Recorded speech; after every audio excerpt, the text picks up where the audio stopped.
everyone, it's Shel C from PaperOcotilloStudio, and today I'm sharing with you week 2 of our Art Joy of Sharing weekly art journaling challenge. Usually in October we have a whole prompt list and we do art journaling pages each day, a video each day, and because of Peg and I having things going on in our personal life, we just were unable to do that much art journaling. So we have a challenge going on where you do a step each day, and then at the end of 6 days, you have a completed page. We think that this will help people slow down and think about what they're doing, think about what their art journal page means, and hopefully they can enjoy this challenge, and perhaps you would like to too. This is our Art Joy of Sharing art community on Facebook that is holding this challenge. So if you haven't joined that yet, the link is below the video. You can go down there and click on the link and then come and join the group and play along with our challenge. So for week 2, the art is inspired by Latino folk art. Last week in week 1, we did American folk art, and of course it's excuse me, it's Hispanic Heritage Month from the 15th to the 15th, and so we thought this would be appropriate. Last week's page had subdued classic colors. In the more Latin-inspired folk art, it's bright and colorful and a lot more my style, personally. I really like the bright and colorful. The first step for this particular art journal page was to start with a collage background. Now I'm using some unused page from previous books that I made for the October challenge, or sometimes we did it in November. So I'm just pulling out pages that haven't been used. And this one already had some great color and pattern on it, as well as the colors of the challenge, which are jungle green and pumpkin orange. So I thought, oh, this would be a perfect one. So instead of completely covering the page from top to bottom with collage, which you absolutely, if you're starting with a blank page, you could cover the whole thing or you could leave some white space. But in this case, I just used some collage papers, just different ones on my desk, to kind of calm down areas and make more bigger blocky areas of color instead of having so much crazy pattern. Although I liked it. I liked it a lot, the background that was already there. So, you know, it's a choice. But in this case, step 1 was to add some collage. So I did that. Step 2 was to scrape or splatter acrylic paint. This is a lot of fun to do if you've collaged a whole page and then you feel like there's some straight lines you don't like and you maybe want to blur those, or maybe you want to create a bigger surface of color. Maybe something it has jumped out of you that's a shape is wrong that you just don't like. Or if you just want to integrate it more and make everything a little bit more homogeneous, you can add acrylic paint with your fingers. I was using a card. You could use splattering techniques. I decided that I wanted to kind of connect these two darker pieces of paper going at a diagonal across the page. So I'm just watering down some acrylic paint and splashing that on there to kind of create a trail between the corner at the bottom on the left up to the corner at the top on the right. So once all that is done and dry, of course you're supposed to be doing this as a, step 1 one day, step 2 another day, step 3, so that you can take more time and be more mindful about what you're doing.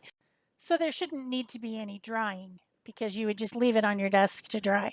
But I'm making this video at pre-recording in order to have it for day 2 for everyone to see. So, I mean week 2, not day 2. So it's all being done as one long video, which has now been sped up to 4 times fast. But the next step was to create an image or a scene or whatever you want to do with punch or die cut shapes. Now, not everyone has punches and die cuts. I do. I have lots of punches in a drawer, and I thought it would be fun to pull those out.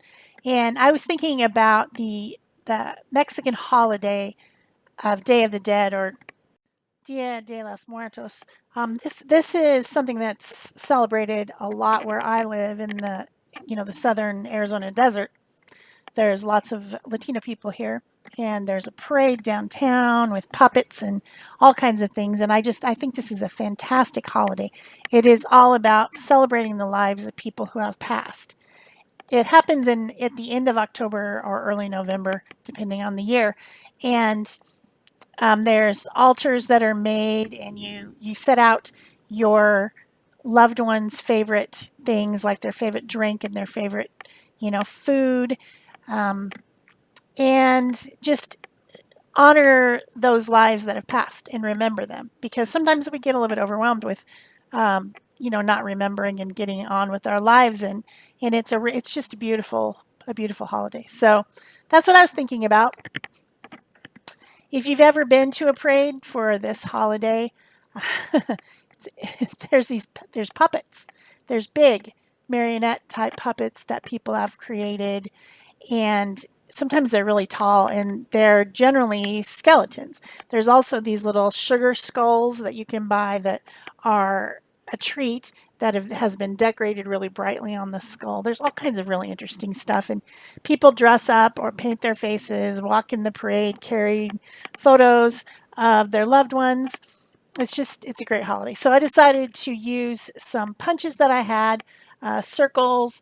There's this long, skinny thing that's got rounded edges at the end. There's an offset square, some flowers, some different small circles, all kinds of things like that.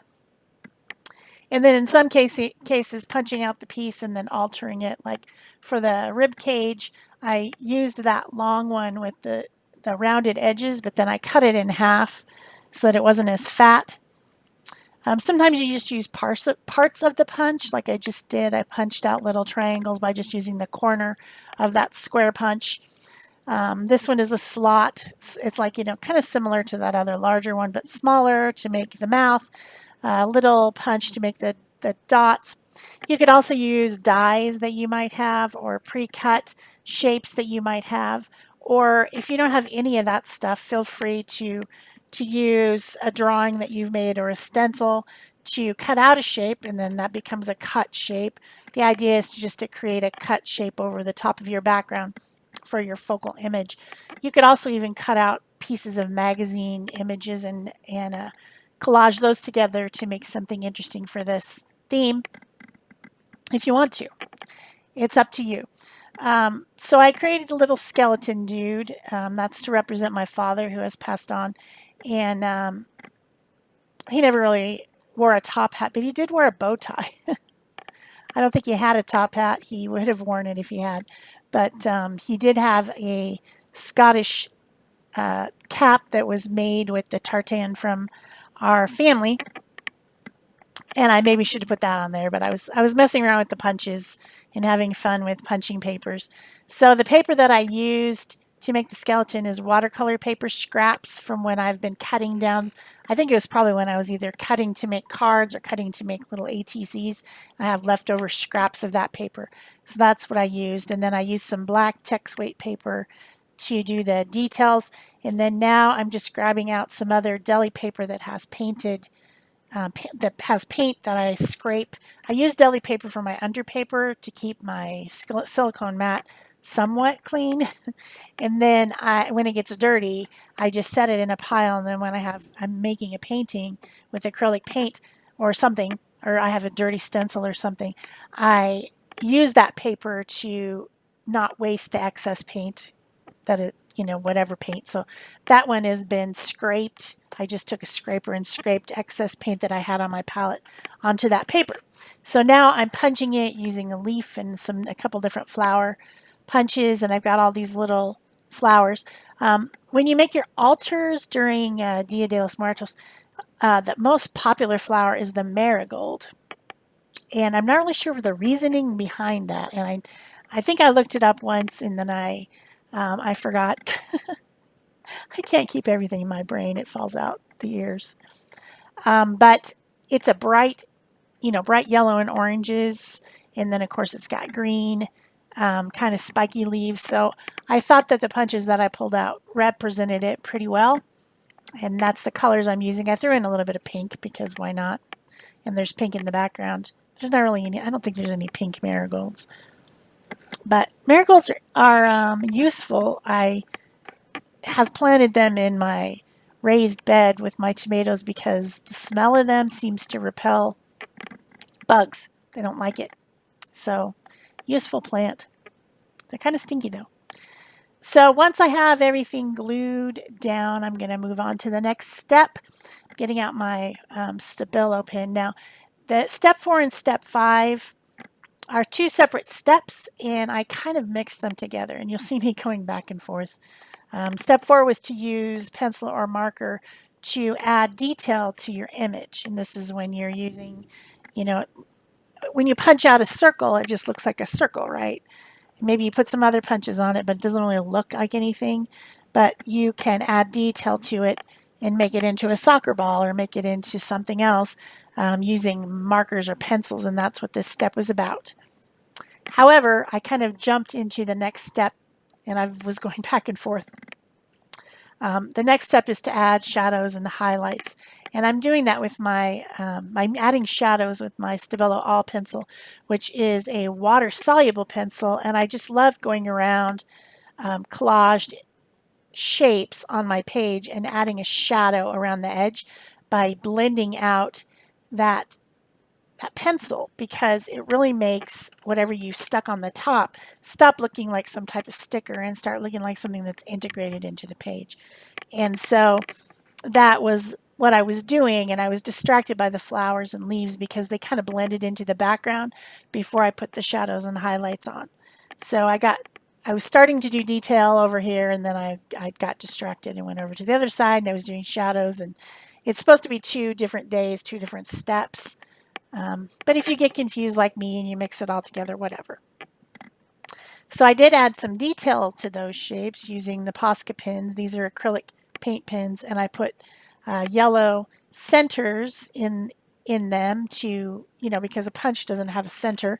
You could punch a hole out of the middle of it, or you could add a punch circle that you've punched of a different color, but I just added it with acrylic paint marker, or these Poscas. Then I got distracted again, went back to adding shading around my bones of my skeleton with the Stabilo All pencil. So you can see I'm hopping back and forth. I add a sugar skull type of a face to the skull portion with some, flowers around the eyes and swirls and dots and lines and things that you would see on a sugar skull.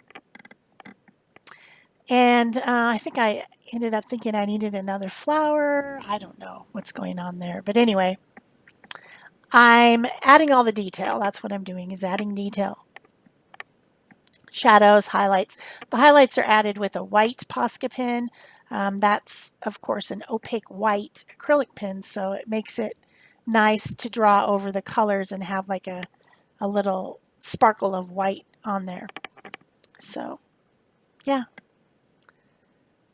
I know that sugar skulls and those type of things have become really popular in the last few years, and that bothers me a little bit because Dia de los Muertos is not Halloween. It's not costume. It's part of a cultural event, and the costumes are awesome. Awesome, I mean, I love them. I love this when people paint their faces like a sugar skull and wear, a Catronia costume or something. But it's not about Halloween. It's about honoring the dead. And so when I see that, I get a little bit sad. But all the cultures in America just get mashed together at some point. So that's just how it works.